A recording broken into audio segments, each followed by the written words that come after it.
let me walk you through my day. I'm going to be a little graphic with you. And they found a dead person who has been dead for so long that their skull has been eaten. We get a call today at the local Walmart here in town that a gentleman has called 911. He has told the operator that there is a black trash bag in his truck. And whenever he opened this truck, there was blood inside the bag that had come out.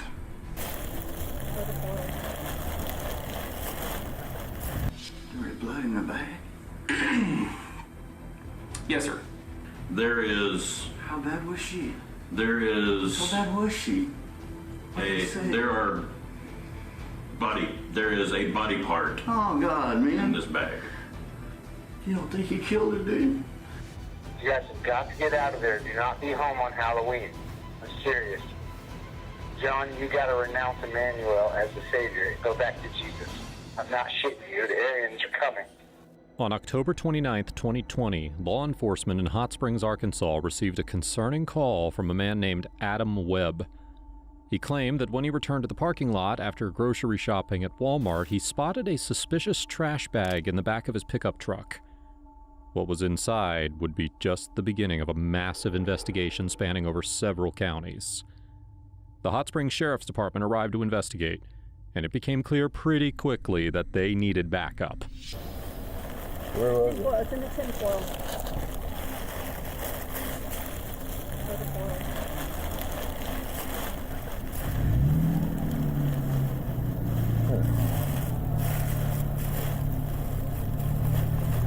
They don't know where this come from? Yeah, you're right. Okay, Tell them to come on.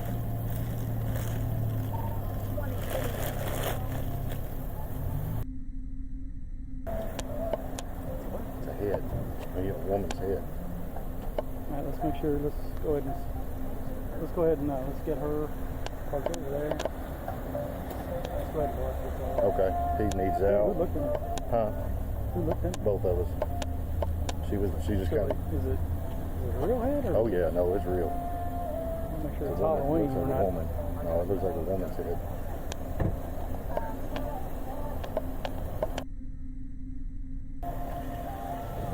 That's the owner right there, Sarge.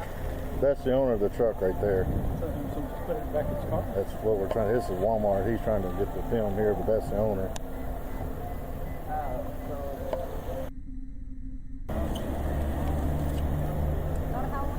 I don't think so. no, I She got a black eye and everything. And it smells like real blood. So, yeah. Police found themselves looking at a disturbingly gruesome sight. Discarded in the bag was a human head, along with blood and several scraps of clothing. This close to Halloween, they hoped it was a prank. Unfortunately, it was the real deal.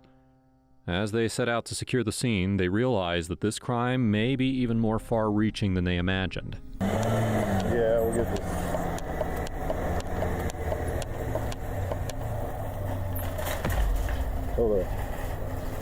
Hold off on that one.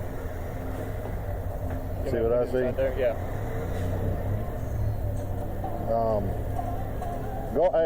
Go around this.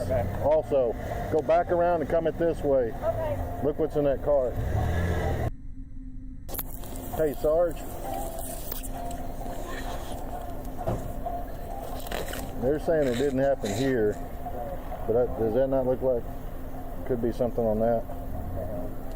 With a cloth possibly speckled with blood, officers double-checked the surveillance cameras to ensure that the bag was in the back of the truck when it arrived, and that further evidence wasn't disposed of in the cart. Unfortunately, the cloth led to no clues, and the bag was in the back of the truck when it arrived, which meant that Adam Webb, the driver of the truck, had a lot of questions to answer. This is your truck? That's my truck. How long ago did you pull up here? I don't know, within an hour. I just got a little bit of groceries. They're in the back seat. Okay. I came out, I saw that bag in the back. I thought it was just somebody putting trash in my truck, which has happened before. Yeah.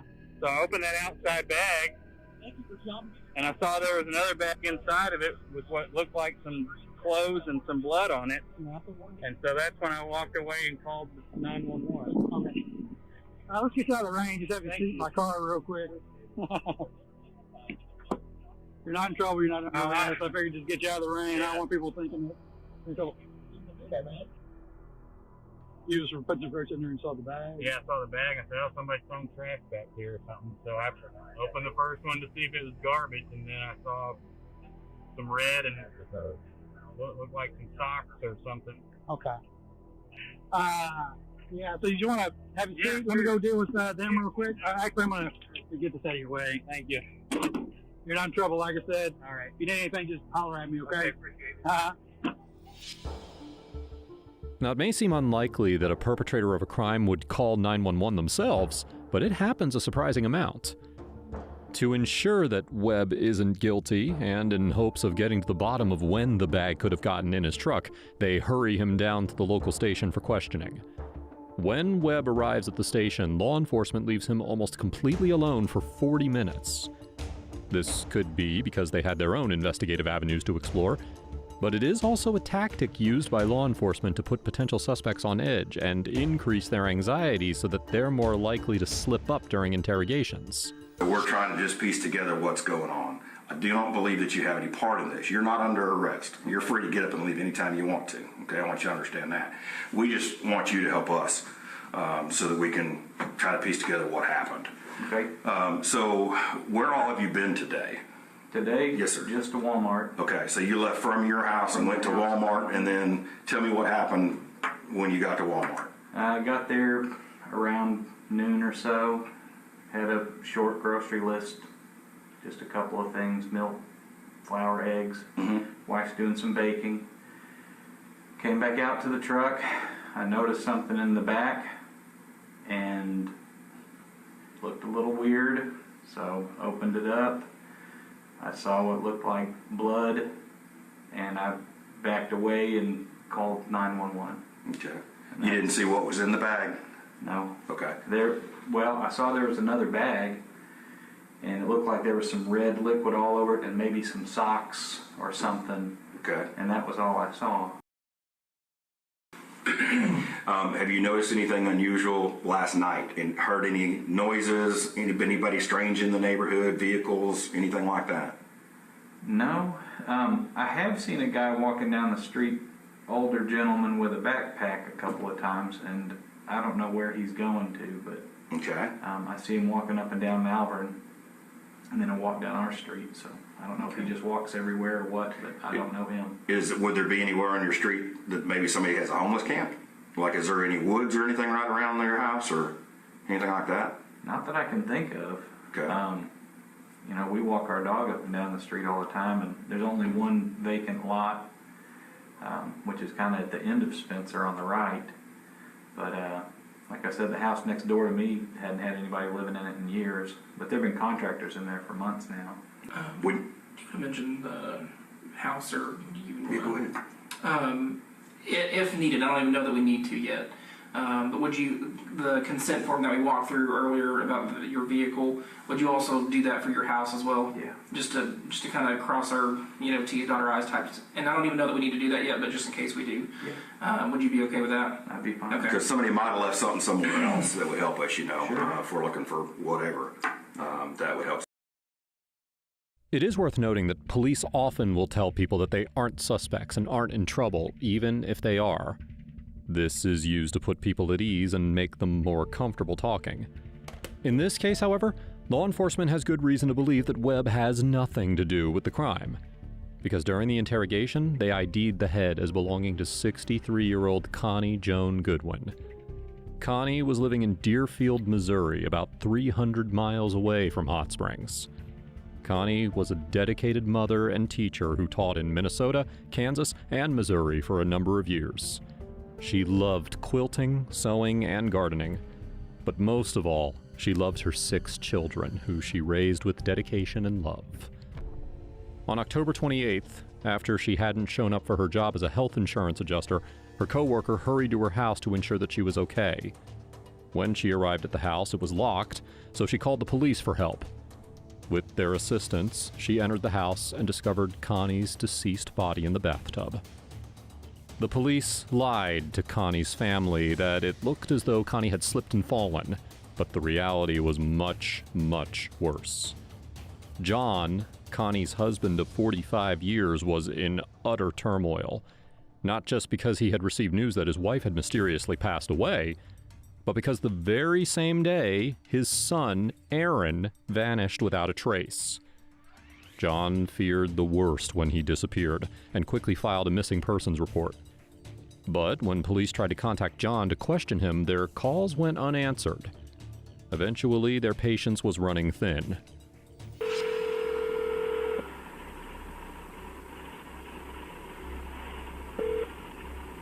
Goodwin here. Leave a message.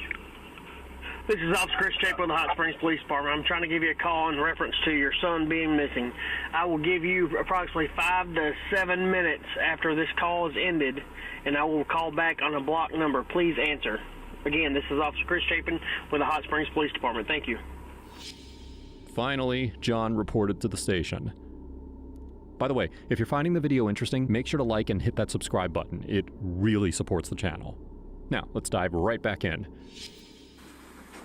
If you would, just come on in and have a seat anywhere. Okay. And I'll be right back. And I appreciate you coming in. That's fine. Mom? Yeah. Hi. Hey, I can't talk right now. I'm at the police station. Because Aaron went missing, and I turned him in as a missing person. And they came to the motel and just got me here about 20 minutes ago, so I'm sitting in here waiting for him to come and talk to me, I guess. When did that happen? Last night he went missing and never came back this morning. When law enforcement enter the room, notice the attitudes that they carry with them. They don't make any effort to make John comfortable, nor do they open with any pleasantries. They are showing John that they have the authority and that they are in control, potentially in hopes that they will make him more likely to divulge everything he knows. Mr. Goodwin, this is Detective Hunter Scott. I'm Detective Sergeant Freeman. How are you? I'm all right. There is my credentials if you'd like to see it. Okay. All right, so, like I said, we're here to ask you about this report, do some follow-up with you about this report you made this morning about your son. Now, your son is Aaron Enoch Goodwin, is that correct? That's correct. Okay, and you're John Goodwin? Yes, sir. Okay. All right. Just so I know, the officers do the best they can as making reports with all the complete details, but let me just let you just act like you're starting from the very beginning with me and tell me what's going on with your son and all of that. Are you guys believers? Can I ask you that? Are you Christians? Yes, sir. Yes, yes. Okay. Now I help. Okay. He's, I think, I'm not sure. He's not been right. And he thinks God wanted him to go on a walkabout. And I'm trying to help him. And I brought him down here and rented that place for 3 days. He was going to go on his walkabout. So I went in and rented it. Came back out, he's going through his gear. And I'm standing there talking to him. And he goes, well, yeah, I'll be up in a minute. Okay. I him hauled around a little bit, talking with him. I said, well, I can see you want me to leave. I don't know. So you can do whatever you're going to do. Went up to the room, probably a span of an hour or so, and I go, something's not right. You know, he's been up here by now. And when I'm down, he's gone. His gear's gone. Okay. And this is last night? This was last night. Okay. I think we rolled in there about 8-ish, maybe before. Does your son still live with you? He has a trailer beside my house. Okay. Yeah. And you are from where? I'm from Deerfield, Missouri. I'll refer back to this. does he work anywhere? He was working at the Eagles Club in Nevada, Missouri, but he just dropped out. A month ago, maybe. How long has he lived in this trailer next to you? Oh, too long. Okay. How old is he? What I mean is, he's dropped out. You know what I'm saying? Dropped out. Of life. He's not Okay. taking care of stuff. Okay. Does he have any mental diagnoses? Not really, no. Okay. Not really, but I mean, you can tell when someone's not thinking right. Saying off the wall stuff, like about God and stuff even, you know, it's like. Okay. So I guess, who came up with the idea to come to Hot Springs, you or Aaron? Well, he wanted to come down here and do his walkabout. I assumed, and I said, why would you come to a city of 35,000 people? But I guess I got to look at the map, and there's a lot of mountains and stuff around here. Okay. It's the only thing I can figure out. I'm trying to piece it together. I was going to try to talk him into just coming home. So when did y'all leave? When did you and Aaron leave Deerfield? We left my house, I'm thinking around,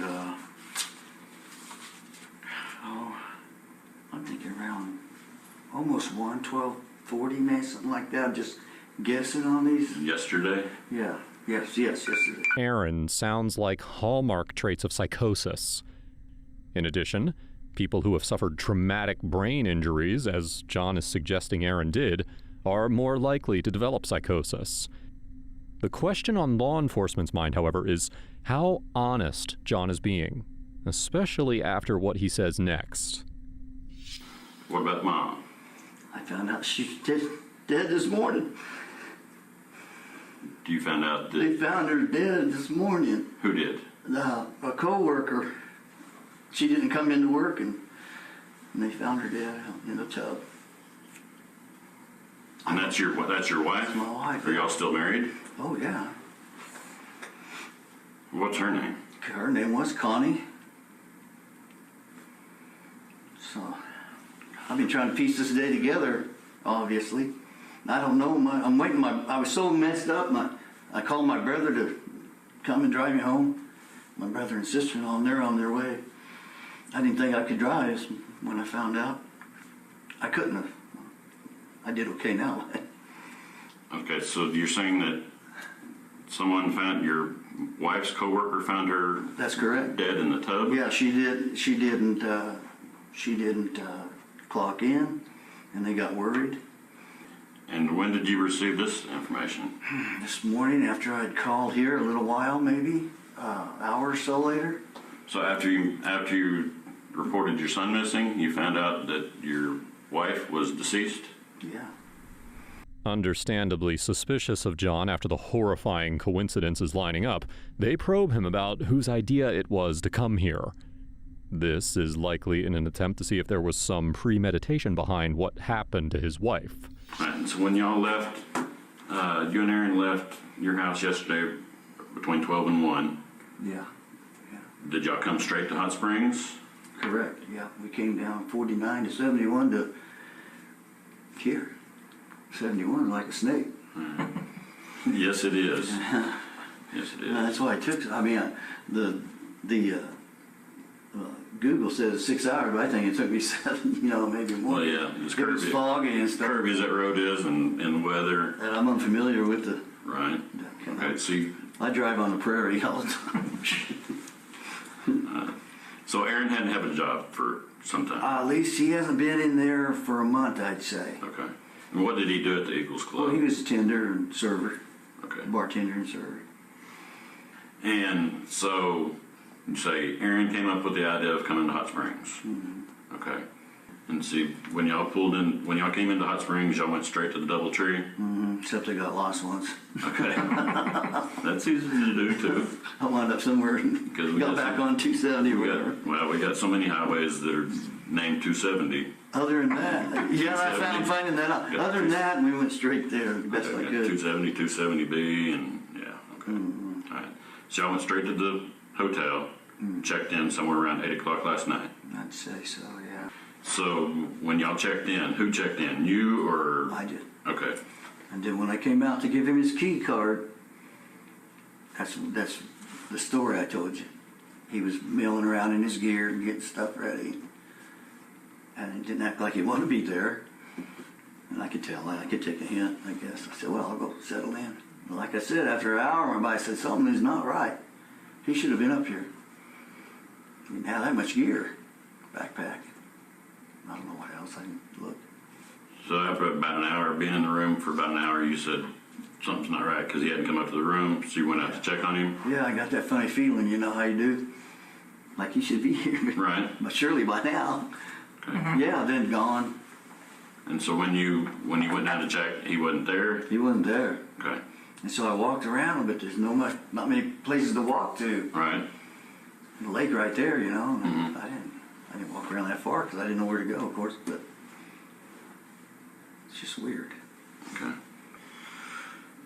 How long were y'all planning on being down here? 3 days. Well, I was going to try to talk him into going home, and I was missing work because of weather. And I thought, maybe we could just turn around and go back home. But he planned on 3 days, but I wasn't going to stay till he came up missing. Then I heard about my wife this morning. I couldn't drive this morning after that. I couldn't focus for a minute. I knew where I was, but it's like, what the hell is going on here? Now, Connie is Aaron's biological mother, correct? Yes, sir. Okay. Yeah. All right. And I know it's crazy, ain't it? That's what I've been dealing with. Yeah. I've been trying to piece it all together. It's likely that the officer wants to ask more about Connie's disappearance here, but for the time being, he has to try to remain focused on Aaron. Behind the scenes, other officers at the department are in contact with the Vernon County Sheriff, who are handling the investigation into Connie's death. But John makes that very challenging for the officer to just focus on Aaron's disappearance after what he says next. And you've tried calling him, right? Yeah. And is it going straight to his voicemail, or is it ringing a few times before it goes to a voicemail, or? It rang a few times. Then I text. All right. Do you know what kind of phone he has? Matter of fact, I didn't tell you that. I have his phone because somebody brought it to the desk this morning. I got this text. I don't have it on me, but I got this text from him this morning, or from his phone. This said, found this phone in the bed of my truck in Hot Springs. Not sure why it's in the bed of my truck, but I'm leaving it at the front desk of the Doubletree Inn in Hot Springs. I said, okay, thanks. And that was today? Yes, this morning. I didn't think to grab that thing. I should have did that. So I was wondering about him. So whoever it was returned his phone. Mm-hmm. Would it be on their surveillance? Maybe. What if it was him? Maybe. Why would he be there at that time in the morning? You know, see, after I didn't see him. Okay. In the haze of grief, people can forget many details. It's law enforcement's job to find out if that's what's happening with John, or if it is something more sinister. John explains that he went through his son's phone briefly to see if there were any clues as to where he had gone. And you said there were messages about condolences from his friend, one of his friends, about, just the one, about his mom. That came later in the day. He probably saw it on Facebook or something. Okay. My assumption. Was that posted on Facebook? I don't know. Or somebody may have told him. Do you know what happened? No, I haven't found out yet. Did they tell you anything about it? Last I knew, right before you guys came, they took her to the funeral home, and then they were going to take her for an autopsy. Is that the way they do it normally? Depends. They didn't tell you anything about, Nobody. Yeah, I was talking. That's what Keela, I think she was trying to tell me when she called. She said, I got to talk to you when you're done. So I assume, I was just talking to her about that she might have some news on that. But. Okay. So, I wrote this down. I know. My memory is terrible. This is a weird story. Please forgive me. I know. So who? I guess you guys see a lot of. So you said co-worker found her. Yeah. Okay, that's right. And then your son-in-law is the one that called you. Yeah, see, he's off on military business in Indiana or somewhere. I don't know. Okay. I can't remember, but they got a hold of him and he got a hold of me because her co-worker is also his niece. Okay. The one that found her is... That's correct. Is Terry's niece. It's Terry's niece. Okay. They got in by the law. The law got him in because the door was locked. And because I called her, no answer. I'm going, what the heck? Well, she has, I call them seizures. They don't diagnose her as that. They call them, the doctors actually call them spells because they can't figure out what's wrong with her. And she'll have to lay down a day or two. So that's when you called your brother and sister-in-law? Correct. Well, I didn't know what was wrong yet. Right. So they get up to my house, and the co-worker gets there, and then all about the same time they call 911, and then the law came in and opened it up, the door, because it was locked. The two officers have plenty more questions for John, but the answer he's about to give leaves them both speechless. So you were intending on staying here for 3 days? No, I was going to just go back to work. Okay. This morning. But was Aaron planning on staying here for 3 days? Because the reservation was for 3 days, right? That was his plan. Okay. Because I said, if we're going to do this, you've got to have a plan. I'm not just chasing my tail now. And that was his plan. He told me. Okay. Do you know what all he had in his backpack? I have no idea. Change of clothes, food? Sure he had clothes. Okay. It wasn't a real big backpack. He did have a black plastic bag too, though. Come to think of it, like a trash bag. Okay. It's not in the truck or anything. So that's gone.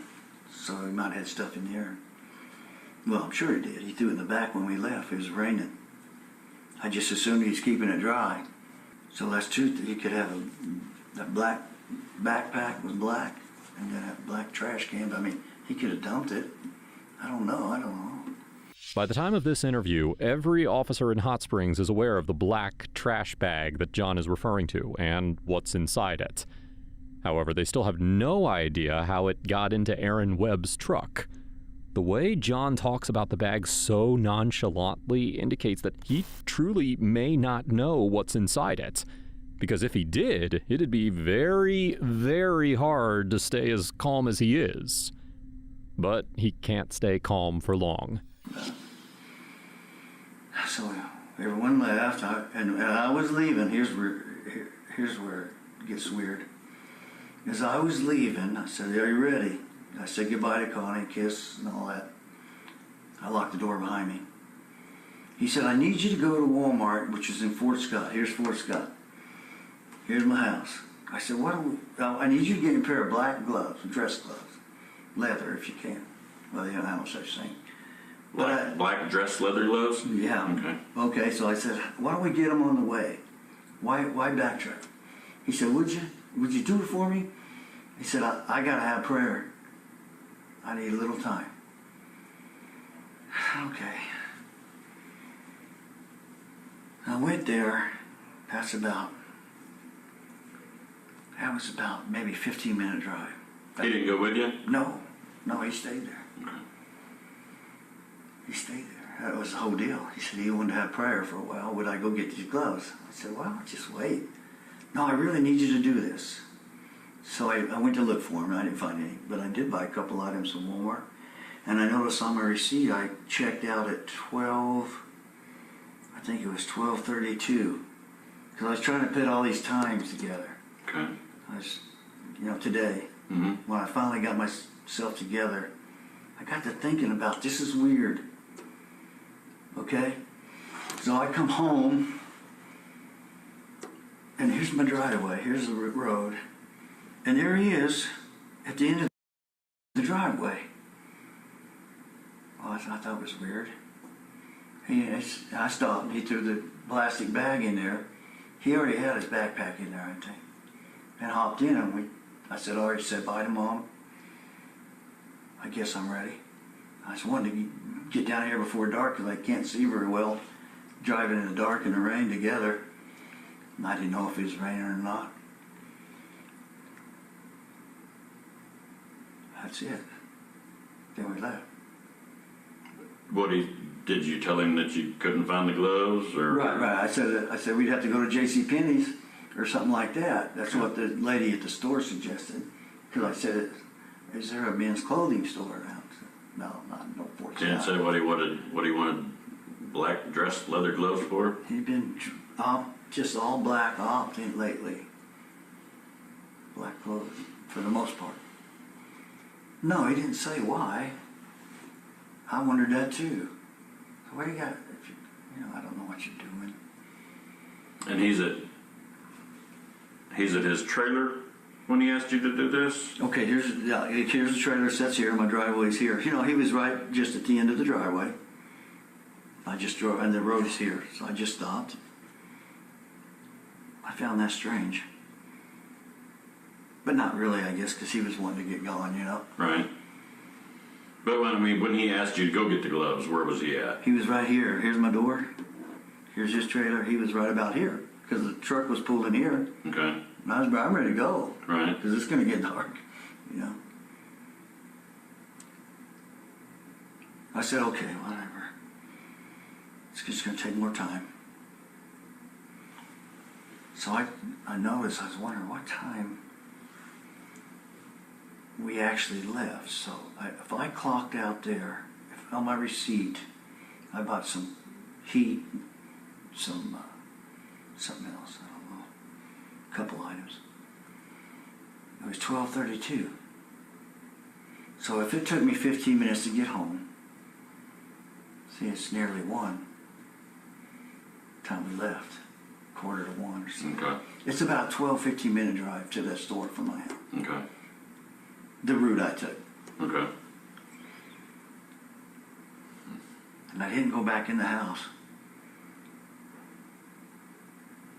because I knew she was working anyway, and we'd already said goodbye. She thought I was gone. She didn't know about this little deal, about running around chasing my tail. Okay. So when you said goodbye to Connie, she thought you were gone. Yeah, and then afterwards you say Aaron wanted me to go do this errand. Well, he said he had prayer. He said, I gotta have prayer before we go. Okay. One final time. That'll give me time. I'm not understanding that, but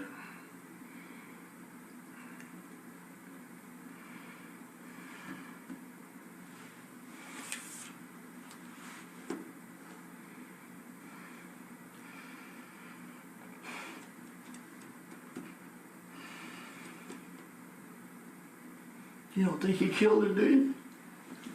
Mr. Goodwin, I have no idea.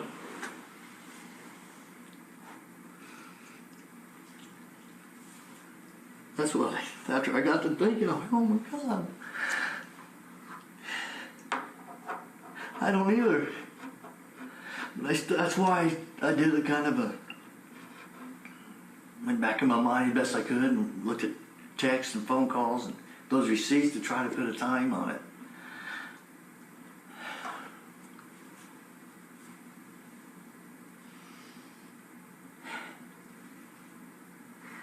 What's your feeling? I think he might. I think he might have.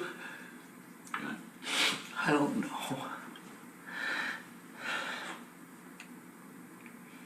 I don't think I'm leaving nothing out. If I think of something, I will.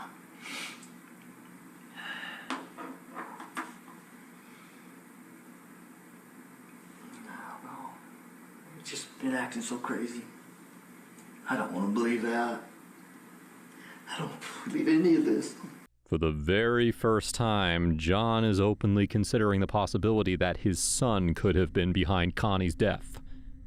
Now, at this stage of the investigation, we currently have two options. Either Aaron really did kill his mother, or John is trying to put the blame on his son. Just all the time. It's all the times I'm thinking about what happened, who was there, who wasn't. I don't know that he went back in there. Why would he send me on a wild goose chase? I'm gonna have to plug this in if we're gonna. Okay. If it's gonna work, I got it. I can go get a cord out of the truck, or I can plug it in the truck. Or, okay. But I don't have a wall port. Do you? For LG? Android? I can see if we can find You one. may have a charging gear though. I'll see if we can find one, and I'll check with Can we play it Scott. here? Yes, sir, if you would. I'll be You right. want to take this? No, just hang tight. Okay.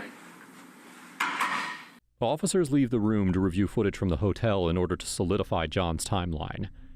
When they leave John alone, he is visibly struggling. When law enforcement finally return, they bring an even more aggressive energy with them, because now they really need answers.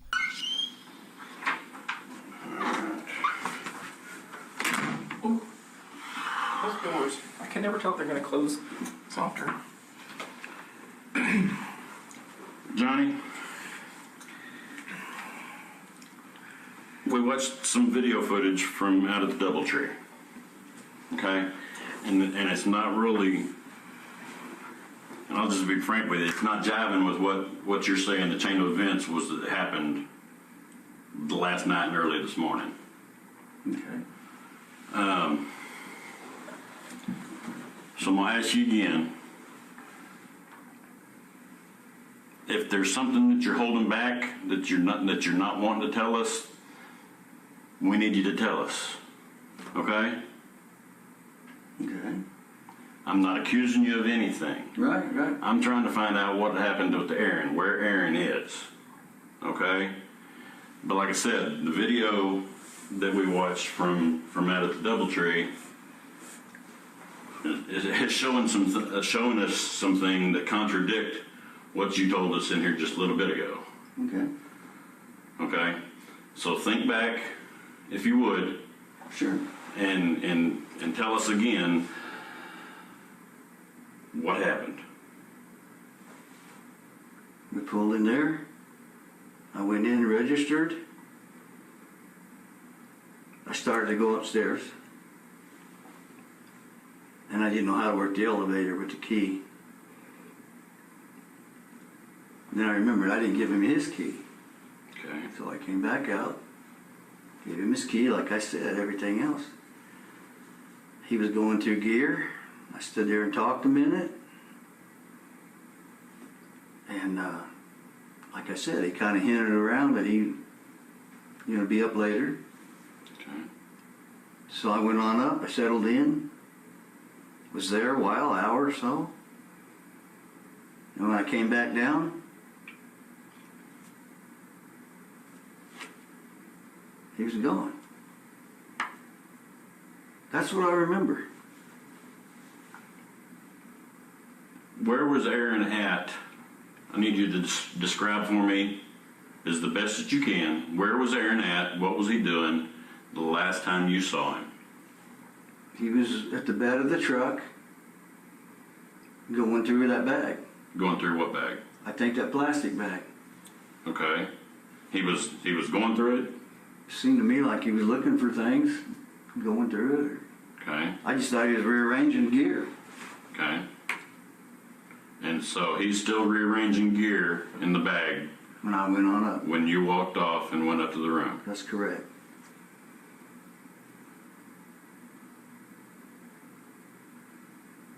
He went in and went to the bathroom at one point.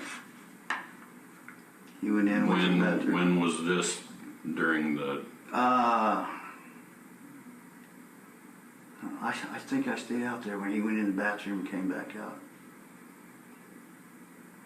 Okay. I believe I did. Okay. So back up. You pull into the parking lot at the DoubleTree. Mm-hmm. Go from there. I went right inside. You went inside. Yes. Okay. And registered, checked in. Mm-hmm. Went to the bathroom. Went to the elevator, but I didn't go up. So I realized I didn't give him a key. Okay. Went back out that door I think we came out of. The side, Mm-hmm. okay, not the main one, but that one little single door. I believe it was, yeah. I believe I went out that way. Okay. That was it. And you go back out the truck and Johnny is, Aaron is at the truck. Yeah, when I brought him his key card. Okay. Yeah. Then he went into the bathroom. I think maybe I stayed out there. Yeah. Then he came back out and started going through stuff. How long would you say you're outside? 10 minutes maybe. talking to him 10, 15 minutes. Okay. And he was just going through a bag. Milling around, yeah. What was he doing in this bag? I don't know. You didn't see him. Mm. But you were out there for 10 to 15 minutes. Probably. And you didn't see anything that he was doing? No, I was standing there talking to him. Okay. When he asked you to go to Walmart, he said that he needed to do some praying. No. Okay. Not So at all. Not at all. He's told you about his praying and speaking with the Lord and that in the past. Okay. Yeah. Okay, so what didn't jive? What I told with what? Just some of the stuff, the timeline and the order of some of the events. Okay. Just because it's so we're just trying to. I know I missed when he went into the bathroom. I did. I thought about it, but I didn't tell you. So when we the video that because I want this thing. I want it resolved. Absolutely, Right. and so do we. That's what I'm after here. Right. This is just step one. I got to go talk to Vernon County. I'm sure. Yes. They're needing to see me. We're gonna have to, kind of piece together all of that. So what we were able to do so far is do, what we were able to talk about. Mm-hmm. But we were just trying to make sure our I's are dotted, T's are crossed. And what I said was, surely he didn't kill his mom when I was gone. Why do you say that? Because of the time. Okay. Because of all the time. That's why I started putting all that time together. Okay. Do you think that he could have done that? I don't think he could have, but I don't know. Okay, I say that because when I was gone, he would have been the only one there. I don't know, but I don't know why she died. You understand? Sure. I got to know that first. But how off is John's timeline from the footage that law enforcement was able to track? At 7:43 p.m., John's truck could be seen pulling into the parking lot of the DoubleTree. He heads into the lobby to check in, then heads to the elevators, as he claimed. The only real discrepancy between what John has told investigators and what is shown in the footage is that he leaves and enters the building a few more times than he claims, specifically the elevator. It's possible that law enforcement was pushing the narrative that John's timeline was off more than it really was in an attempt to get him to panic and confess, thinking that the camera captured more than it really did. But in reality, the most interesting piece of footage came from the parking lot. Aaron can be seen walking away from the truck with the black trash bag in his hand, the bag that presumably contains his own mother's head. He seems lost and directionless for quite some time before he returns and seemingly puts the trash bag in the back of the truck that his father has parked beside. The truck of Adam Webb, who had the misfortune of being in the wrong place at the wrong time. Aaron can be seen wandering off camera into the dark of night. It becomes clear why as the investigators continue their conversation with his father.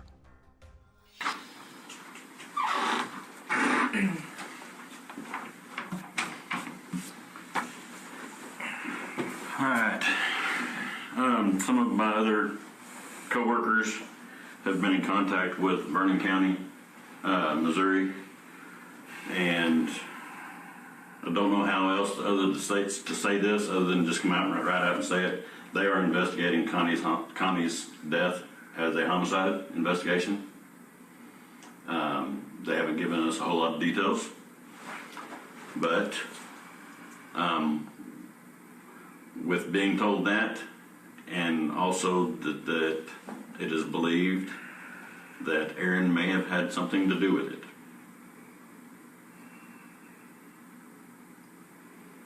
That's what I'm trying to tell you.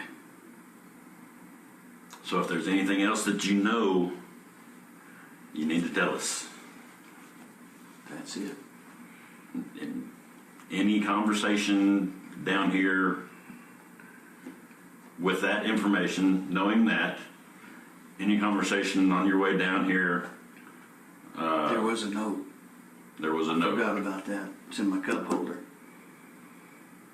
It said something like, I thought I was doing God's will. In this note. That's all it said. And you found that when? This morning. Yeah, but I stuck it in my cup holder. Where was it when you found it? It was on my console, top of my console. Okay.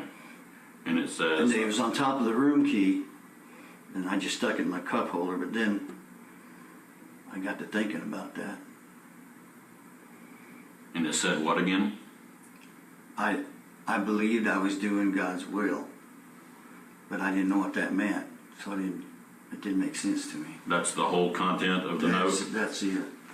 It's important to remember that John has been dealing with his son, who is mentally ill and suffering from delusions for quite some time now. Finding notes of this nature may not be totally out of the ordinary for him, but in this context, it's chilling. John is left alone by law enforcement as they get more answers for him.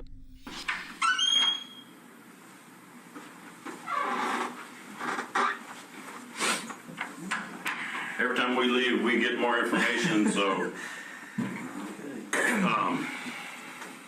Again, some of my coworkers have been contacting Vernon County. We've got a search warrant for your truck, a search warrant for your hotel room.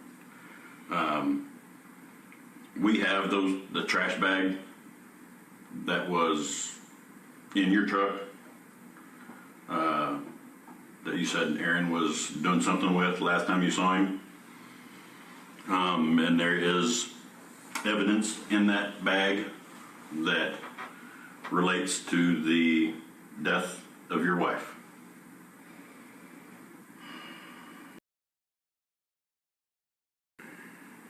There's more, ain't there? I'm trying to figure out how I want to say this. Okay. I guess the easiest way for let me walk you through my day. I guess let's do that. Let's do it that way. I'm going to be a little graphic with you, just so I make sure that you understand exactly what's happening here. Okay. So we get a call today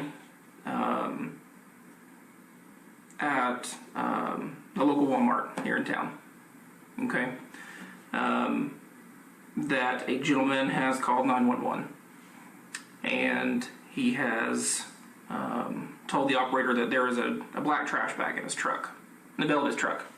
He's never seen it before, and whenever he opened this truck, there was blood inside the bag that had come out. There was blood in the bag? Yes, sir.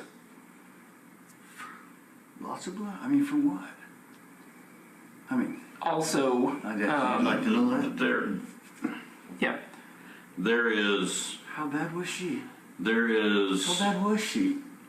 There is a body part... Oh, God, man. ...in this bag. What was it, her? And it, by all intents and purposes, it does appear that it is your wife. So I think you now maybe can understand a little bit why we're treating this the way that we are, and why we're trying to get as much information from you as we possibly can.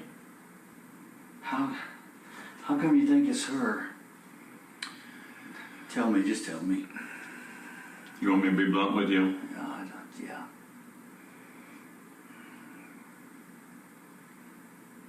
Your wife was decapitated.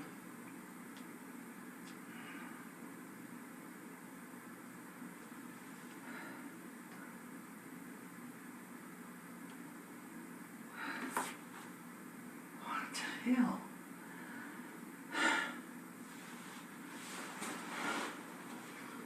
You gotta be kidding. Nobody told me. They knew, didn't they? I mean, my family knew.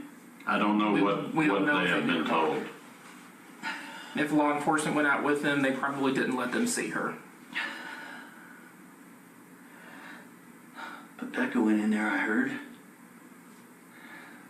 Usually, if law enforcement goes out with maybe not someone, they aren't going to let her in. Oh my God. It becomes clear to investigators at this point that John isn't involved in the death of his wife, nor the disappearance of his son. Unfortunately, his life unraveled in the worst way possible in just 24 hours by no fault of his own.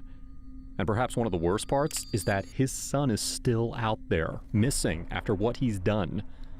Law enforcement knew that Aaron had access to weapons and that his mental health was hanging by a thread. There was a killer on the loose, and there was no way of telling if he would strike again. 5 months later, law enforcement on the outskirts of Hot Springs received a call from a local family about something weird they found on their property. 2 officers descended into the woods, following the family that owned the 40-acre property, and were shocked to discover that there was more than one surprise waiting for them. You go somewhere else? We gotta go. This is where we weasel through. Okay. Yeah, this is fixed. We're taking you to Yeah, I'll fix this. So how did you guys find this? I mean, I know you were looking at timber, but I mean, how did y'all end up in here? I wanted to cruise the north side to see if I could find a homeless encampment. Ah, so you saw this like a little bit of clear cut, and so you started hiking. I got you. Okay.